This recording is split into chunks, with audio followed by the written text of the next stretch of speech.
Boa noite, bem-vindos a mais um webinar da responsabilidade da Zero, todas as quintas-feiras às 21h30. Temos sempre um tema novo para abordar e hoje, no âmbito da Semana do Empreendedorismo, da 9ª Semana do Empreendedorismo de Lisboa, uma iniciativa da Câmara Municipal de Lisboa, nada melhor do que uma conversa nesta meia hora de bom ambiente com Theo Fernandes, da Chimp, uma empresa criada por ele e de que ele é responsável e que ao longo dos anos tem representado, sem dúvida, eu diria uma lufada de ar fresco naquilo que é o trabalho nesta área do ambiente. Vamos ter aqui um tratamento um pouco informal, porque somos ambos colegas, engenheiros do ambiente, e também a Zero tem trabalhado com a Chimpa em vários projetos, portanto, há sem dúvida aqui uma dificuldade num tratamento mais formal entre mim e o Theo. Boa noite, Theo. Boa noite. Nós vamos começar pela tua apresentação, Ok. para mostrares então o que é a Chimp e o que é isto de empreendedorismo no ambiente. Realmente faz ou não a diferença e que impacto é que tem ou não do ponto de vista dos negócios, mas sem dúvida, acima de tudo, na forma como nós vivemos. Ok. Antes de mais, Francisco, muito obrigado pelo vosso convite. Estou aqui com muito gosto para esta conversa e foi com muito gosto que preparei estes 280 slides que vou mostrar agora. Não é apenas um conjunto de slides apenas para enquadrar a nossa conversa. Portanto, vou partilhar agora o ecrã. Ok. Consegues ver o meu ecrã, Francisco? Ok. Então, nós, se calhar, nós quando estivemos a preparar aqui um bocadinho a nossa conversa, a ideia foi enquadrar um bocadinho o que é que tem sido esta questão do empreendedorismo no ambiente. E acho que é importante recordar quais são os desafios. Primeiro, os desafios que são clássicos em termos de empreendedorismo na área do ambiente. Para já, a questão da cultura ambiental.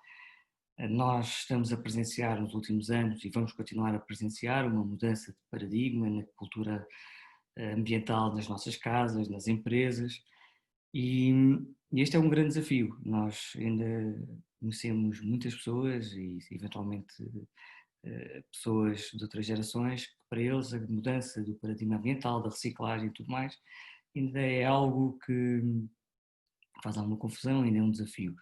E para alguém que quer trabalhar na área do ambiente, isto não deixa de ser algo que temos que contornar da melhor forma e ver da melhor maneira, que é algo que podemos, de alguma forma, contribuir na nossa breve passagem por este planeta. Outra questão tem a ver com aquilo que tradicionalmente tem dado emprego na área do ambiente, desde os primeiros engenheiros do ambiente, tem sido essencialmente a questão de regulação, ou seja, a legislação que se foi fazendo em torno do ambiente gerou muito emprego, não só nas entidades que tinham que cumprir, como na consultoria que era preciso fazer para que de alguma forma fosse possível cumprir todos os aspectos da regulação. E, portanto, as primeiras fornadas de engenheiros do ambiente estavam muito orientados para esta questão de cumprir aquilo que era preciso cumprir, os estudos de impacto ambiental, e, portanto, havia pouca margem para pensar algo um bocadinho fora da caixa. Isso tem vindo a mudar, mas, por outro lado, continua a ser a regulação um dos grandes drivers da criação de novas empresas. E, portanto, há vários desafios, mas eu diria que estes são os dois principais desafios que encontramos no empreendedorismo e ambiente. O que é que então nos leva, face a estes desafios, a empreender na área do ambiente? Tipicamente falando. Para já há uma boa ideia, e isto tem muito a ver com as próprias pessoas. No meu caso, eu mudava de emprego de 2 em 2 anos até perceber que na prática o que eu procurava era liberdade para criar, liberdade para ter ideias e perceber que era um profundo idiota e que só sou feliz a ter ideias e perceber a determinada altura que 99% das minhas ideias são para o lixo. Mas pelo menos divirto-me a ter as ideias. Mas efetivamente não se consegue criar uma empresa só com base em ideias. Mas uma boa ideia pode ser uma, um bom início, digamos assim. Depois, o contexto de oportunidades. Falávamos da regulação e as oportunidades criadas pela regulação e não só, são uma boa forma de começar uma empresa na área do ambiente, ou pelo menos de outras empresas que não trabalhavam na área do ambiente passarem a trabalhar. Recentemente temos muitos exemplos disso, por exemplo, com as guias eletrónicas de resíduos, as EGARs, muitas empresas que criaram produtos para que as empresas pudessem utilizar e pudessem criar as suas guias.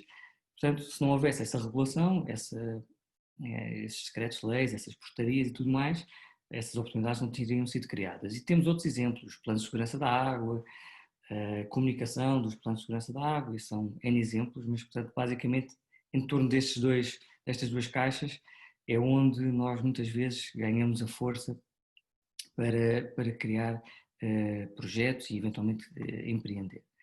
Por último, os projetos de investigação. Os projetos de investigação, durante muitos anos, essencialmente projetos europeus, tinham financiamento para investigação e muitas vezes não saía de lá muita coisa para o mercado, ou seja, no final havia um resultado, havia papers, mas efetivamente a relação com o mercado ainda estava distante. Nos últimos anos isso tem vindo a mudar muito, porque um dos critérios, no fundo, da aprovação das candidaturas acaba por ser qual a capacidade daquilo que vai ser produzido num projeto de investigação poder vir para o mercado. E isso tem feito muita diferença e tem incentivado muitas empresas a aparecerem depois de um projeto europeu e muitas vezes até são os próprios parceiros desse projeto europeu que se lançam no mercado. Agora, proximamente temos o Green Deal, que vai ser um envelope gigante que vai abrir N oportunidades para projetos, para empresas que já trabalham no ambiente, mas eventualmente, porque não, para empresas que também, para pessoas que também estão à procura desta oportunidade. E, portanto, no nosso caso em concreto, nós somos uma empresa com 12 anos, nós vivemos um bocadinho mais destas duas primeiras caixas, não tanto na área dos projetos de investigação, embora tivéssemos participado, mas o caso de uma ideia que deu certo, o caso de um pitch que deu certo, foi, por exemplo, o caso do portal Participa. O pitch, ou seja, a venda da ideia foi muito simples, mas foi uma epifania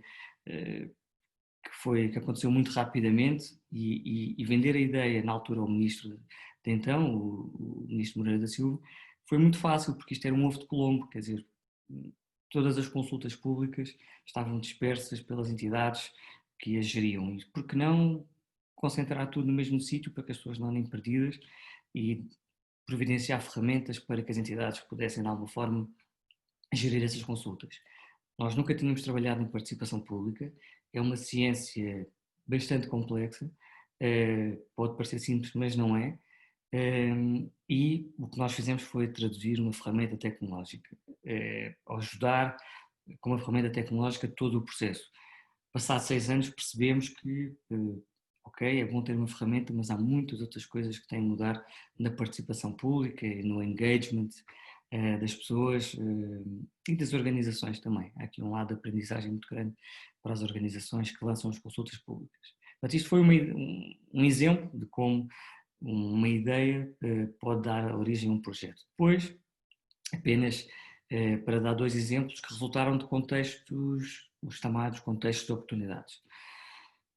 Um deles a gamificação, e aqui tivemos o prazer de trabalhar pelo menos em algumas situações com a Zero. A gamificação já existe há bastante tempo e eu estava numa reunião em Berlim com os parceiros alemães que mostraram uma plataforma de gamificação na área da moda. Basicamente as pessoas podiam escolher quais os produtos gostavam mais e ganhavam pontos, etc. Eu vim para cá pensar, trabalho tanto tempo na área do ambiente e como é que adoro trabalhar com escolas, como é que nunca me meti nisto? E então Quando cheguei cá, lembro que tive uma conversa com o Francisco na faculdade e conseguimos fazer um primeiro projeto na área da gamificação, na área de energia, uma coisa chamada Power Quiz, a nível nacional. E aí foi claramente o aproveitar de uma oportunidade, foi ok, há aqui este espaço para ocupar e faz todo o sentido ocupar. Temos que vencer alguns medos aí. Eu sou uma pessoa que tem imensos medos para muitas coisas na minha vida, mas para este tipo de coisas, não sei porque, perco um bocado o medo. Mas depois as coisas amadureceram ao longo dos projetos e hoje em dia gostamos muito de trabalhar na área da gamificação, onde os professores têm estas ferramentas para passarem uma mensagem séria em tom de brincadeira. Portanto, o objetivo da gamificação é um bocadinho este. Então, dentro da sala de aula, jogam-se jogos e o nosso objetivo é que no final do dia estas gerações tenham qualquer coisa que tenha ficado lá. E eu acho que isso na área de educação ambiental cá em Portugal, nós sentimos isso nas escolas. As novas gerações começam a ter uma sensibilidade muito diferente e isso resulta do trabalho de formiguinha de muitas entidades, das câmaras, das ONGs, que parece que, enfim, que no dia a dia pode não resultar, mas estas novas gerações já lhes faz confusão deixar a torneira aberta, já lhes faz confusão deixar muitas luzes acesas e, portanto, tudo passa um bocadinho por isso e este projeto de gamificação, com muitos projetos, resulta um bocadinho dessa oportunidade. Por último, uma coisa um bocadinho mais séria e que também foi o aproveitar de uma oportunidade, portanto, dando um exemplo de como uma startup ou uma empresa, alguém pode empreender aproveitando oportunidades que existam e que há muitas na área do ambiente. E que tem a ver com coisas um bocadinho mais secas, como a desmaterialização dos processos. E aqui, basicamente, foi uma oportunidade em que o licenciamento do domínio hídrico fazia-se essencialmente com papel, basicamente havia que desmaterializar. Nós estávamos no sítio certo, à hora certa, e acabámos por fazer um projeto que depois deu origem a uma coisa que é um bocadinho um monstro, é um bocadinho o monstro no bom sentido, bem, bom, não sei, depende de quem usa, mas, é um bocadinho o sistema das finanças da área do ambiente, onde tudo o que é licenciamento e tudo mais tem que passar por lá. E, portanto, quem usa, essencialmente, tem que usar porque tem que usar, mas na prática há montes de empresas já a trabalhar nisto, nós já nem trabalhamos nisto, mas no fundo foi uma oportunidade. E, portanto, a mensagem que eu quero transmitir com estes exemplos é que é um misto de várias questões aqui que eu falei que podem dar origem.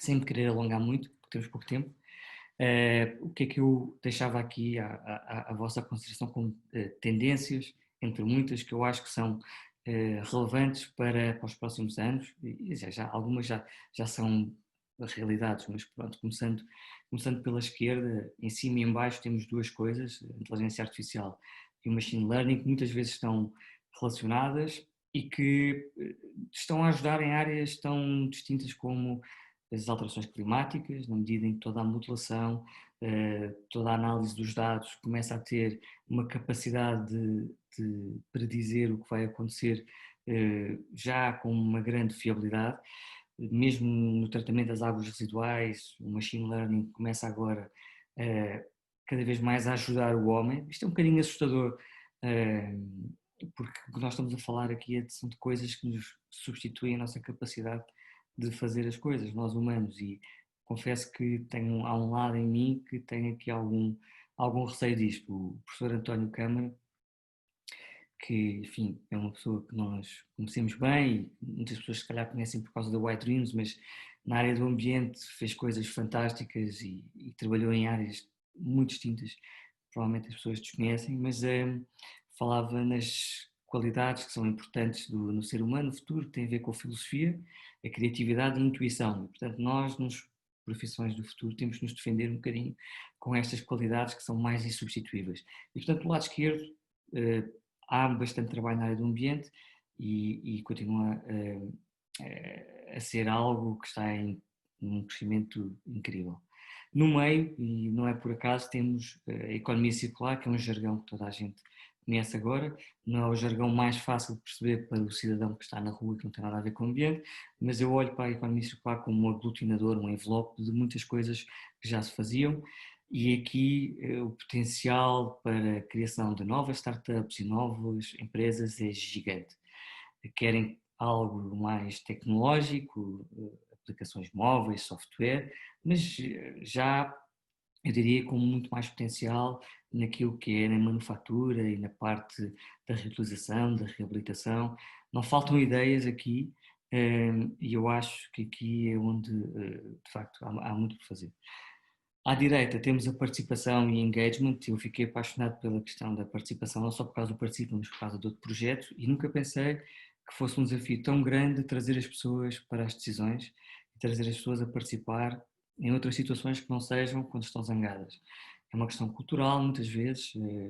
Eu falava com pessoas do Norte da Europa, mas disseram que tinham o mesmo problema, que as pessoas participam mais quando estão mais zangadas, mas ter o contributo de alguém de forma construtiva, de forma regular, é algo que é um grande desafio para todos os decisores. Muitas vezes os próprios decisores não estão exatamente interessados em recolher todas essas participações, mas acho que há muitas pessoas cá e lá fora, e muitas entidades, universidades a trabalhar na área da participação e engagement. Eu acho que isto é uma área em que tem que se apostar muito, porque acho que é com a participação bottom-up, top-down, todos os lados, que as decisões são melhor tomadas.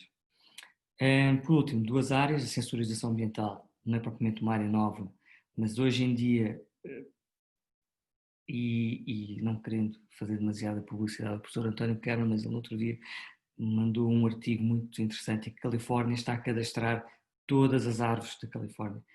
E, portanto, por causa dos incêndios, começa-se a chegar à conclusão que a modulação individual é cada vez mais a chave para a modulação coletiva. E, portanto, a questão dos sensores é algo que a mim me diz muito, e penso que passa por aí muito o trabalho que há para fazer.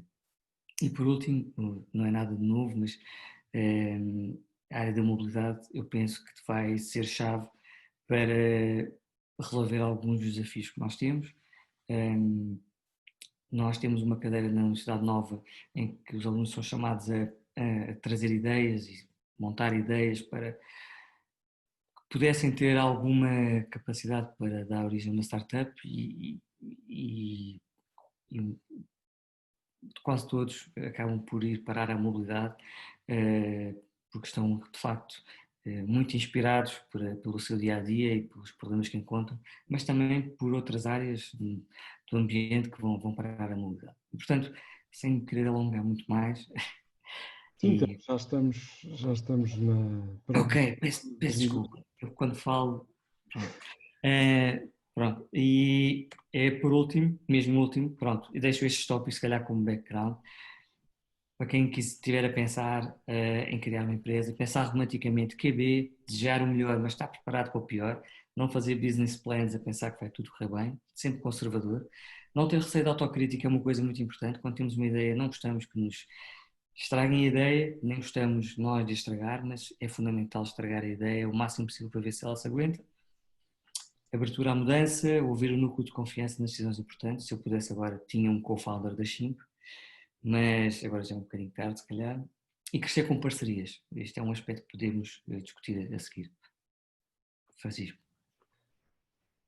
Ora bem, penso que foi um bocadinho mais longo do que estava previsto, mas acho que foram um conjunto de boas ideias, e eu acho que realmente temos aqui várias oportunidades para discussão. A primeira questão que eu colocava é a seguinte: não é para ti, é para quem nos está a ver e ouvir, é que usem o Facebook para comentar, para perguntar algo ao Theo Fernandes, que será transmitido por mim nesta conversa que vamos ter nos próximos 10 minutos, portanto, relativamente rápida.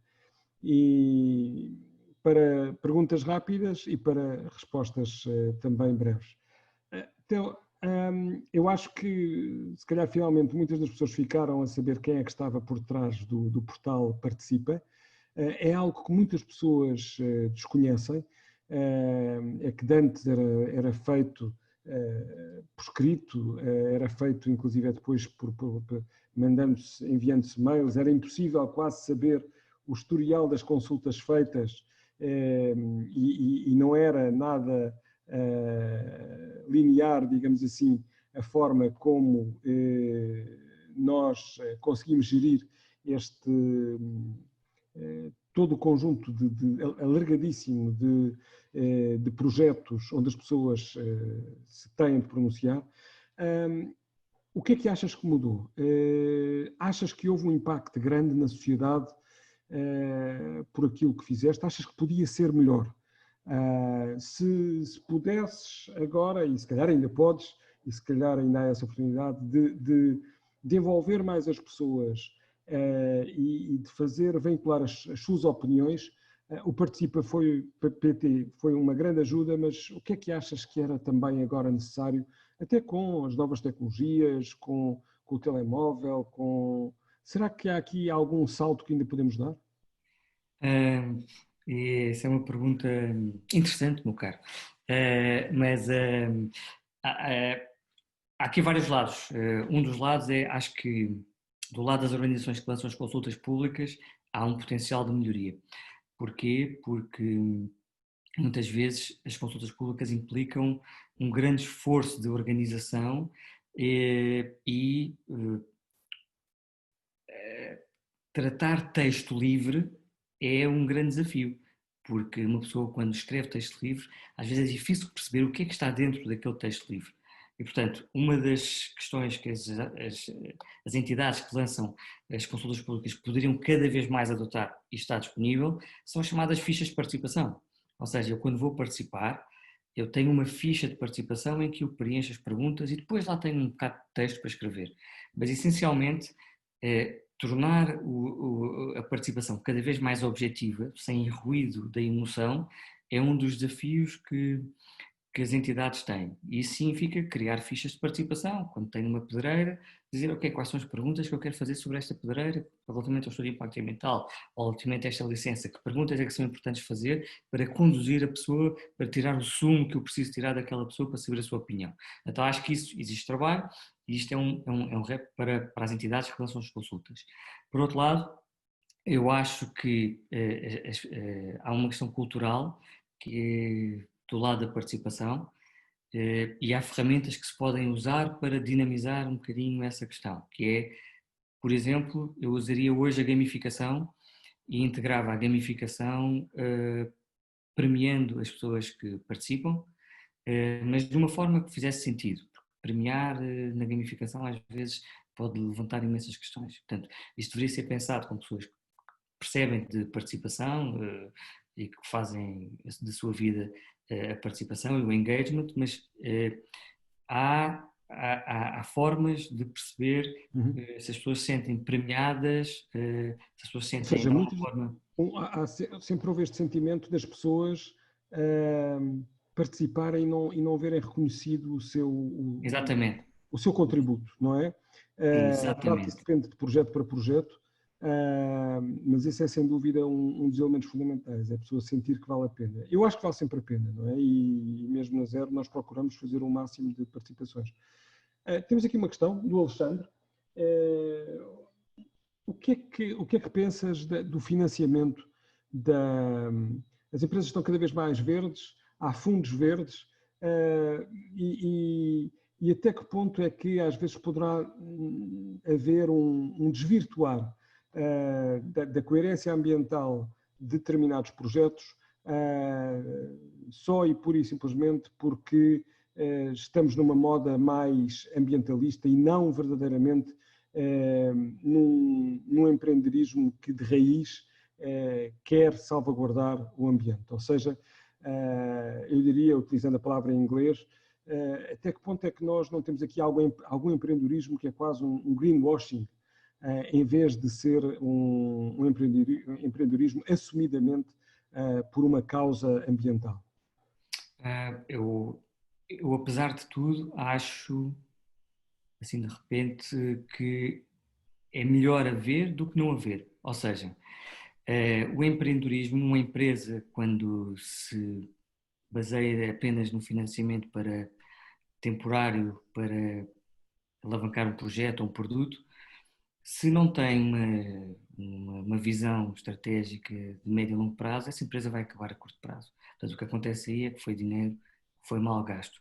Mas, no limite, esse dinheiro serviu para, pelo menos, plantar uma semente. Ou seja, no final do dia, a tentativa é sempre melhor do que não ter havido nada.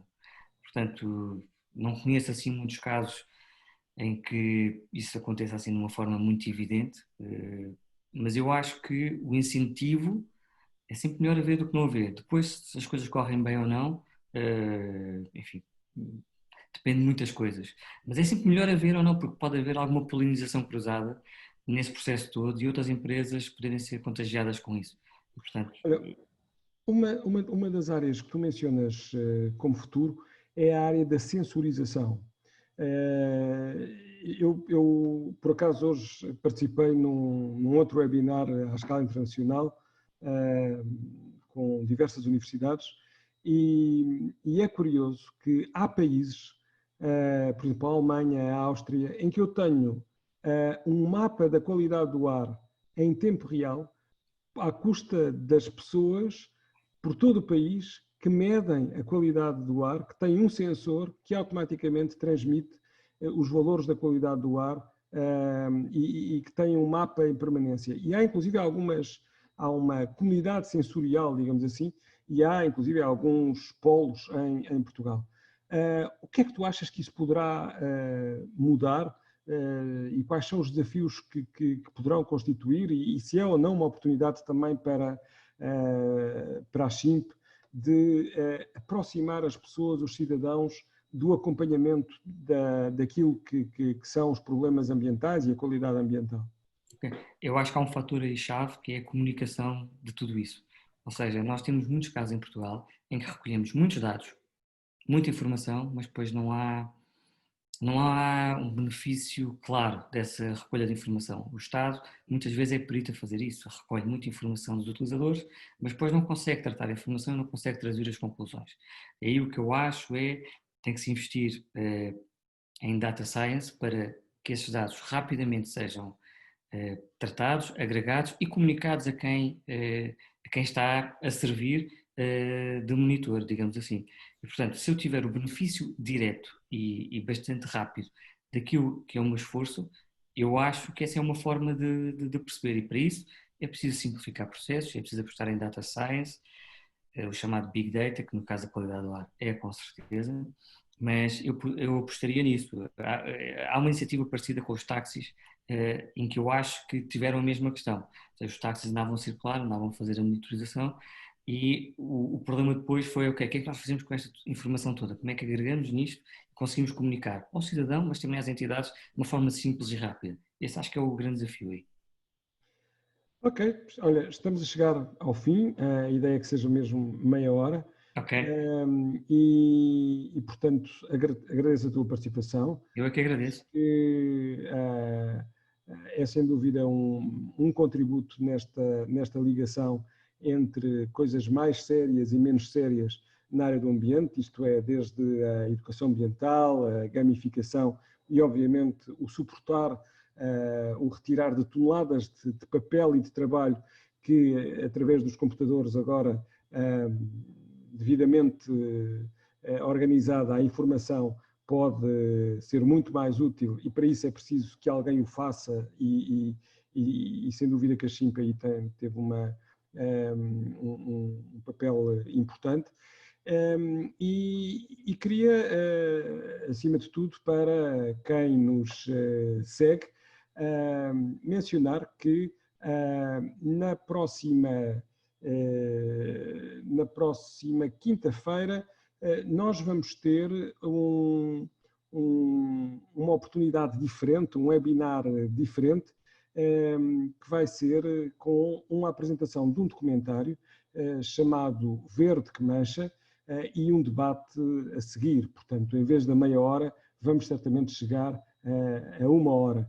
Antes de vos mostrar o trailer, que também está disponível na página da Zero, não se esqueçam que somos uma associação que já atingimos 2.000 associados, queremos também que participe ativamente connosco e por isso mesmo pode-se fazer associado por 5 euros por ano. É, sem dúvida, uma forma de solidariedade para connosco. Por isso, boa noite, Theo, e vamos ficar com o trailer para que na próxima semana sigam os problemas que a água no Alentejo tem no dia 1 de outubro, que é precisamente o Dia Nacional da Água, o começo de um novo ano hidrológico.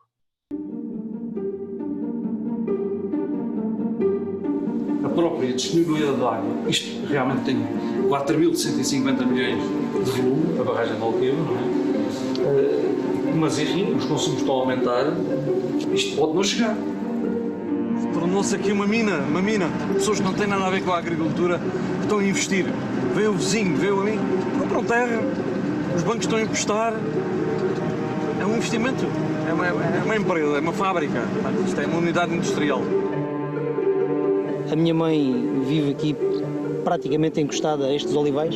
Já passou um mal-estar devido às desinfestações.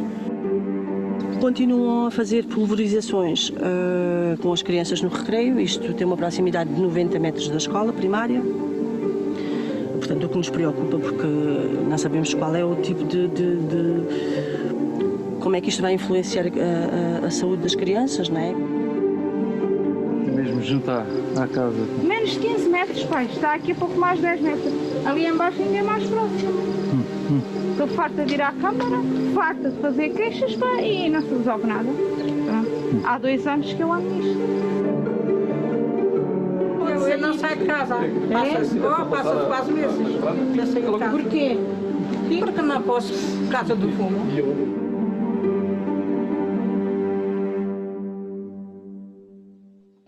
Já sabe, daqui a uma semana, Verde que Mancha, neste webinar, às 9h30. Encontramos-nos cá, passa uma boa semana com bom ambiente.